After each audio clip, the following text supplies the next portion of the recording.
Halo sobat Nime, Magic Emperor lagi nih, udah update. Yah, Bang Jack juga update juga lah. Langsung aja kita gaskan.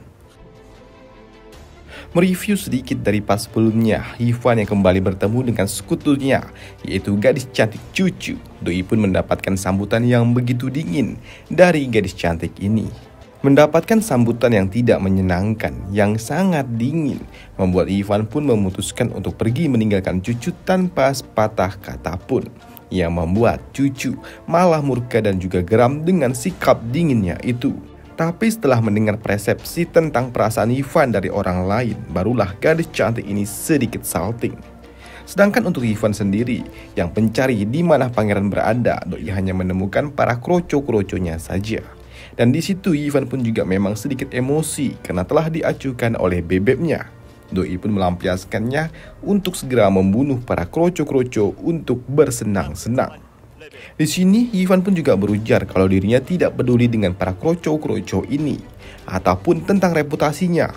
Bahkan membunuh kalian para kroco-kroco bukanlah sebuah aib untuk diriku.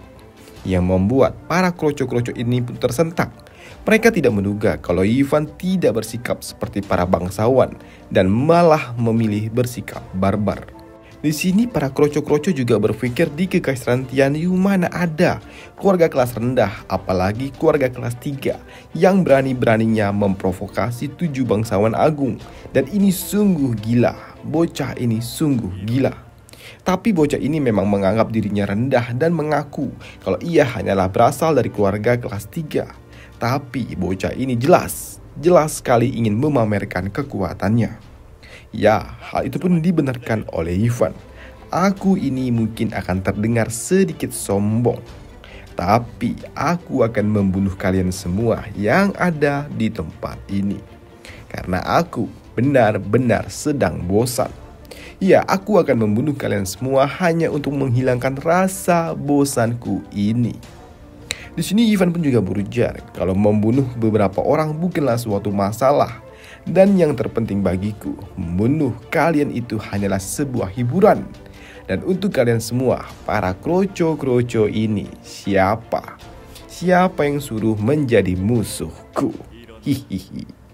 Dan tentu saja mendengar apa yang dikatakan oleh Ivan yang ingin segera membunuh mereka semua, membuat para kroco-kroco itu pun gemetar.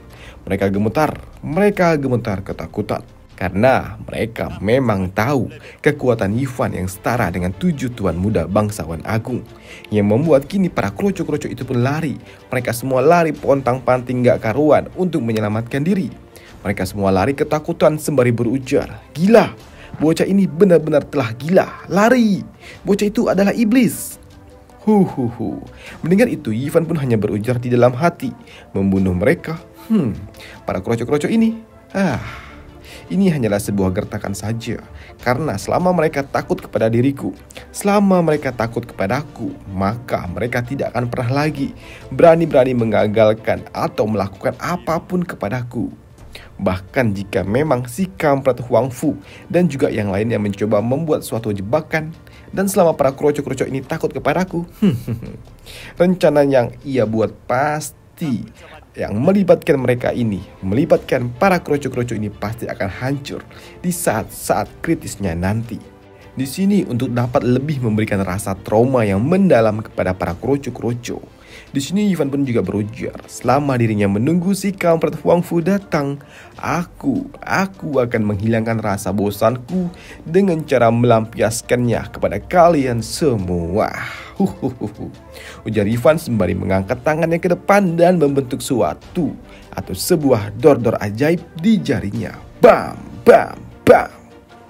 Di sini Ivan pun menembakkan kinya yang menembus tubuh para kroco-kroco lainnya. Di sini Ivan pun juga kembali berujar, siapa yang selanjutnya yang mau di dor-dor ajaib ini? Rasa takut yang ada di dalam hati mereka, rasa takut akan iblis di hati mereka akan terus memuncak setelah mengeksekusi beberapa orang yang ada di tempat ini sebagai contoh nyata.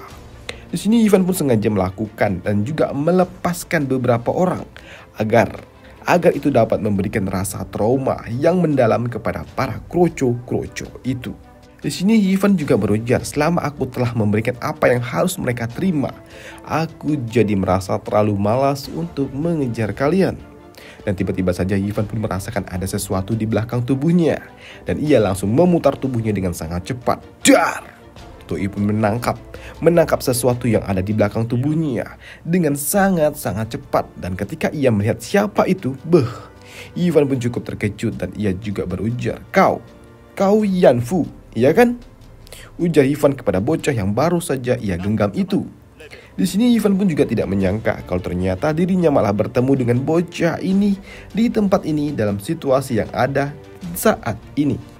Di sini Yifan pun juga melepaskan bocah itu dari genggamannya dan juga berujar di dalam hati, kalau bocah ini terlibat di dalam masalah ini dan terlibat di dalam pertempuran, bocah ini pasti akan mati dengan sia-sia. Dan itu pasti akan membuat Yanson, si tetua kami ini, bakalan ngamuk dan tidak akan pernah memaafkan diriku nanti. Tapi ya, karena aku tidak pernah berhutang kepada siapapun, dan hal yang sama juga akan berlaku nantinya. Sedangkan untuk bocah Yanfu ini, Doi pun begitu kesal.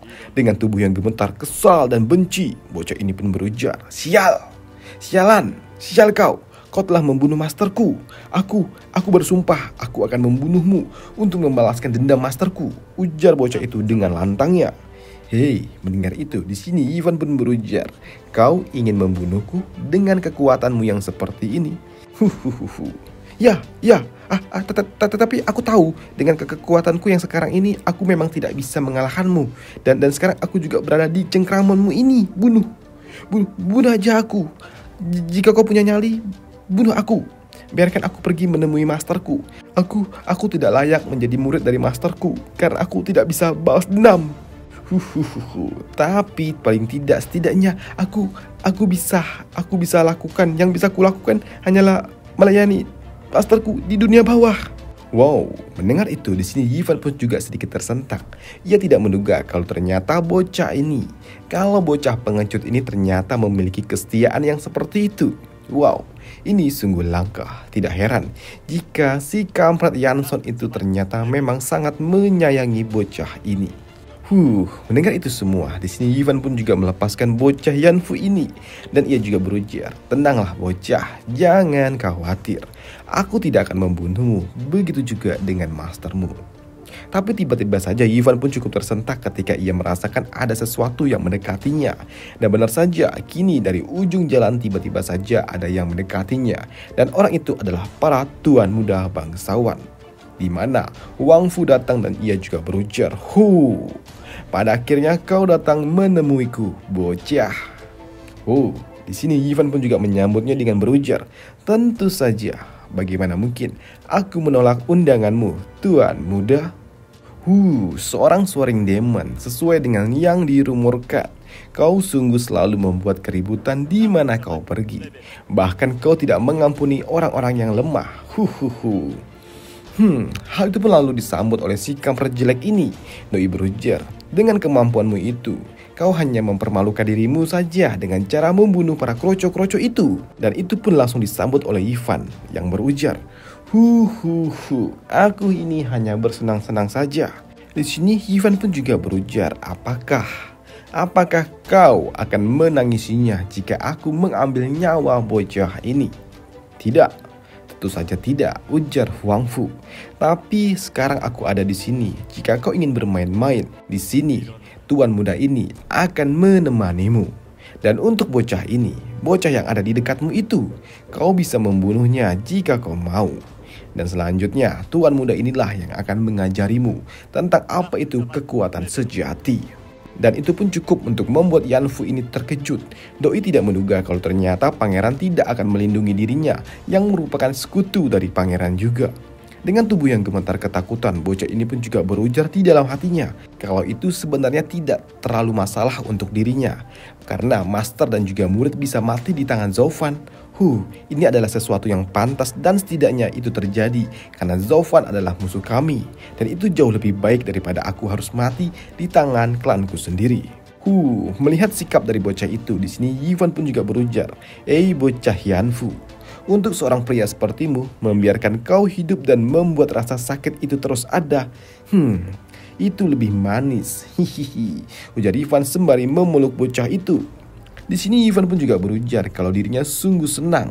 Doi sungguh senang jika ia melihat musuhnya harus bersusah payah menahan rasa sakit dan juga penderitaan. Jadi karena itu aku tidak akan membunuhmu. Tapi jika kau ingin mati, kau bisa pergi menemuiku nanti. Aku akan mengirimmu ke neraka untuk bertemu dengan mastermu itu, ujar Ivan sembari meletakkan tangannya di tubuh bocah itu dan dar, doi pun menghempaskannya. Di sini Ivan pun juga berujar, jika kau ingin merasa hidup terlalu menyiksa, kau bisa datang kepada diriku kapan saja. Aku pasti akan mengirimkanmu ke neraka untuk bertemu dengan mastermu, ujar Ivan yang menegaskan kata-katanya, yang membuat bocah itu pun terdiam membeku mendengar ucapan Ivan yang penuh arti di dalamnya. Melihat Ivan yang melepaskan target buruannya membuat si kampret Huang Fu ini pun cukup heran. Dan ia juga berujar, aku tidak menduga kalau kau akan melepaskan bocah itu. Aku tidak pernah melihat kau melakukan ini sebelumnya. Hei, di sini Ivan pun hanya membalasnya dengan mengucapkan, ya, aku adalah orang yang cukup baik, bukan? Jadi karena kau tidak ingin memberikan pukulan terakhir kepada bocah itu, jadi akulah yang akan melakukannya, ujar pangeran sembari melesat ke arah bocah itu. Tapi sebelum bocah itu terkena serangan yang dilepaskan oleh pangeran, di sini pangeran pun juga berhenti sedetik sebelum serangan itu mengenai bocah ini. Karena di sini pangeran pun cukup heran, kenapa Ivan tidak bergerak sedikit pun? Apakah tebakanku ini salah? Kenapa kau berhenti bocah? Ujar Ivan. Di sini pangeran pun juga berujar, ya, bocah ini memang sungguh lemah, tapi sepertinya aku masih memiliki suatu urusan nantinya dengan bocah ini. Tapi asal kau tahu, aku juga orang yang cukup baik. Yang membuat Ivan yang mendengar itu ia cukup nyengir, dan keduanya pun akhirnya tertawa bersama-sama. Dan ternyata apa yang dilakukan oleh keduanya itu, ternyata mereka berdua diawasi oleh seseorang, dan orang itu juga berujar, jadi bocah itu sepertinya mampu menarik perhatian dari bocah Huang Fu itu. Itu sungguh menarik. Sosok misterius ini juga berujar, dibandingkan dengan Huang Fu itu, bocah bernama Zhao Fan itu sepertinya lebih cocok dengan seleraku ini. Kekuatannya juga bagus, bakatnya juga. Tapi siapa yang lebih kuat di antara mereka? Siapa ya? Karena aku bukanlah sosok yang akan membawa dan juga memungut sebuah sampah. Aku tidak menduga kalau ternyata Kekaisaran Tianyu memiliki banyak sekali bibit-bibit unggul. Dan ini benar-benar tidak membuang waktuku. Sedangkan untuk pangeran, doi juga berujar kalau tujuan Ivan datang ke tempat ini pasti untuk mendapatkan pil haram, iya kan? Tapi doi juga berujar agar Ivan tidak berpikir kalau dirinya bisa dapat dengan mudah mengambil pil haram itu dari genggamannya ini. Karena memang pil haram itu saat ini ada di jarinya. Di sini pangeran pun juga berujar, majulah, tunjukkan kepadaku kekuatanmu yang sesungguhnya. Kau pikir aku bodoh bertarung denganmu di tempat ini? Ini sungguh tidak menguntungkanku, dasar bocah. Ya, kau benar, ujar pangeran. Tetapi jika bukan karena itu, lantas apa tujuanmu datang ke tempat ini? Sambut dari pangeran. Kalau kau tidak dapat mengalahkanku di tempat ini, kau tidak akan pernah bisa mendapatkan pil haram ini. Tapi tiba-tiba saja, doi pun cukup terkejut. Karena tiba-tiba saja cincin yang ada di jemarinya itu telah menghilang. Dan tiba-tiba saja cincin itu telah berada di tangan Ivan. Hei bocah, apa yang baru saja kau katakan? Bagaimana bisa bocah ini melakukannya? Ini gila. Hei bocah ini, teknik apa yang digunakannya? Ini sangat aneh, bahkan aku juga tidak dapat melihatnya, ujar sosok misterius itu. Sedangkan untuk Ivan, doi pun berujar kalau tujuannya datang ke tempat ini hanya untuk mengambil pil haram itu. Dan karena ia telah mendapatkannya, maka tidak ada lagi urusannya di tempat ini. Maka dari itu, see you, ujar Ivan sembari pergi terbang meninggalkan mereka semua. Melihat Ivan berlalu begitu saja, hal itu pun cukup mengejutkan bagi mereka. Tapi di sini bocah Yao Ming itu berujar, Tuan Muda, ini bukannya. Tenanglah. Pangeran juga berujar, berikan cincin itu kepadaku. ujar pangeran kepada bocah Lin yang ada di belakangnya. Tuan muda, kau sungguh luar biasa. Cincin berisi pil haram itu telah kau berikan kepadaku untuk diamankan. Dan ketika Zhou Fan tahu kalau cincin yang ada di tangannya itu kosong, pasti bocah itu akan marah. Ujar bocah Lin ini sembari memberikan cincin kepada pangeran. Awalnya rencana ini hanya untuk dalam keadaan darurat saja, ujar pangeran. Di sini pangeran pun juga berujar, sepertinya bocah itu tidak akan pernah menyadari kalau aku malah memberikan cincin itu kepada orang cacat untuk mengamankan pil haram. Tapi di sini aku juga tidak menyangka kalau ternyata rencana itu benar-benar akan digunakan dalam waktu dekat. Bocah itu, Zhou Fan itu ternyata benar-benar lawan yang tidak mudah untuk dapat dihadapi, ujar pangeran sembari menggenggam cincin dimensi miliknya. Tapi tiba-tiba saja di sini pangeran pun cukup terkejut karena tiba-tiba saja genggamannya pun terbuka dan ia tidak mendapatkan cincin itu di tangannya. "Tidak, Zhou Fan!" riak dari pangeran. Hei, kenapa kalian berteriak?" ujar Ivan yang tiba-tiba saja ada di belakang mereka semua. Di sini Ivan pun juga berujar, "Apa yang kau inginkan dengan memanggilku, bocah? Kau melakukan hal yang sama seperti yang sebelumnya." Ya, kau benar," sambut dari Ivan. "Tuan muda, aku tidak tahu bahkan tidak menduga kalau kau ternyata bisa takut akan sesuatu.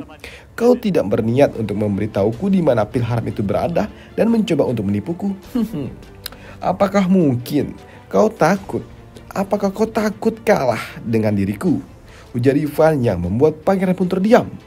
Di sini untuk membalasnya, pangeran pun juga berujar, "Aku tidak pernah mengatakan kalau pil haram itu ada di cincinku. Karena aku hanya melambaikan tanganku saja ke udara dan itu semua salahmu yang menyimpulkan kalau aku telah menyimpannya di tempat itu.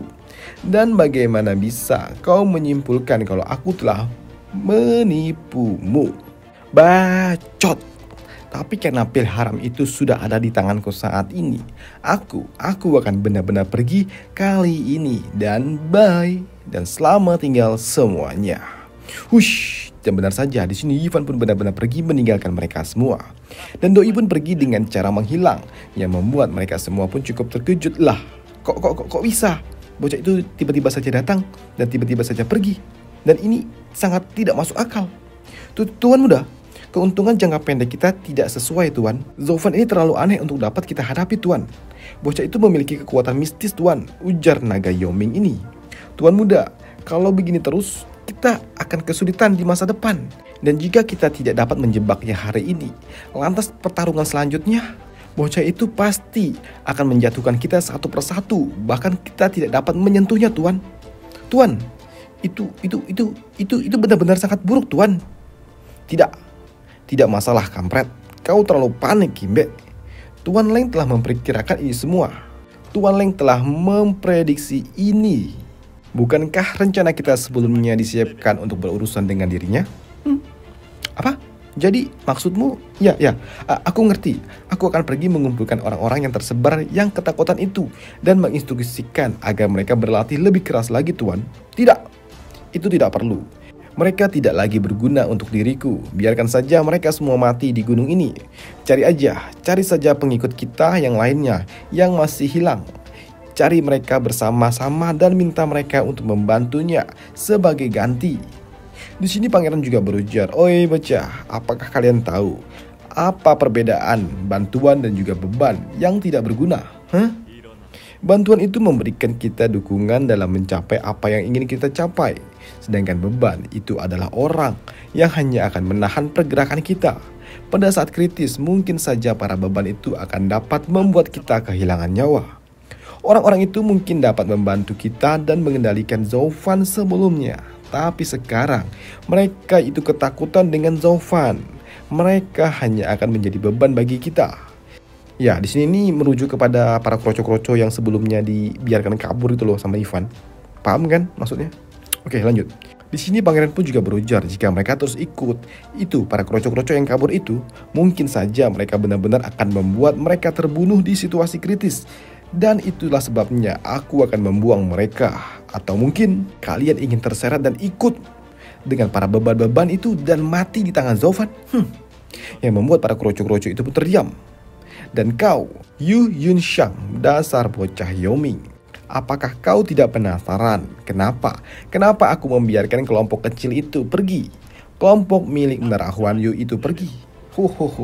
Ya, aku akan memberitahumu karena mereka adalah beban bagi Zhou Fan. Dan di sini Cucu juga sepertinya telah membantu kita tanpa ia sadari. Kita dapat mengontrol pergerakannya dan itu sungguh akan lebih mudah nantinya. Dan itu adalah rencana yang sangat sempurna. Bahkan jika Iwan sendiri mengetahuinya, lantas apa yang dapat ia lakukan? Dan untuk Iwan sendiri, Doi pun juga menyadari sepertinya orang itu benar-benar telah tahu dan membaca rencanaku. Tapi ini semua bukan hal yang mengkhawatirkan. Jika aku tidak menunjukkan pertunjukan yang sempurna waktu itu, mungkin saja di sini bocah Yanfu itu bakalan mati. Bocah itu adalah bocah yang cukup kejam, yang lebih suka membunuh orang yang salah daripada membiarkan atau membentuk suatu kesalahan itu terjadi. Dan dalam pertarungan psikologis ini kali ini, aku sudah kalah dan ini sungguh tidak menguntungkanku karena banyak sekali yang harus aku lindungi. Dan seharusnya aku tetap menjalankan jalan iblis yang kejam dan tanpa perasaan. Dan itu justru akan menguntungkanku. Dan jika pertarunganku terjadi, aku akan berada di pihak yang tidak diuntungkan untuk saat ini. Karena aku memiliki banyak sekali beban yang harus aku lindungi. Dan untuk sekarang aku harus segera pergi kembali dan mencari dan membantu mereka semua untuk dapat mencari kunci arai teleportasi dan mengirimkan mereka semua pulang sebelum aku benar-benar bertarung dengan Huang Fu Qiqian itu. Dan bagaimanapun caranya, aku harus melindungi mereka semua. Dan selesai alur cerita dari Magic Emperor minggu ini dan sampai jumpa di minggu depan. Dan sampai jumpa, bye.